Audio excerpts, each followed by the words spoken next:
નમસ્કાર, આપ જોઈ રહ્યા છો સ્પાર્ક ટુડે ન્યૂઝ। સુરતના છેતરપિંડીના ગુનામાં છેલ્લા 2 વર્ષથી નાસ્તો ફરતો આરોપી ઝડપાયો। ચોક બજાર પોલીસની સર્વેલન્સ ટીમે રાજસ્થાન ખાતેથી આરોપીને ઝડપી પાડ્યો। કાપડના વેપારી સાથે 56.58 લાખની છેતરપિંડીનો આરોપ તેના પર છે। નવેમ્બર 2021 થી જાન્યુઆરી 2022 દરમિયાન તેણે ગુનો આચર્યો। પેમેન્ટ 30 દિવસમાં આપવાની વાત કરી અને પછી દુકાનો અને ફોન બંધ કરી ફરાર થઈ ગયો।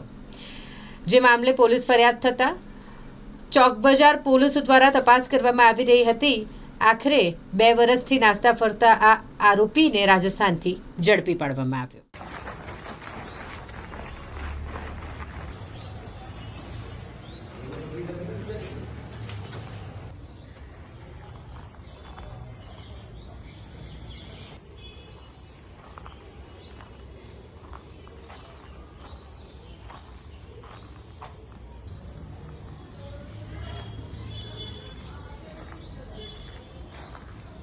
नंबर 46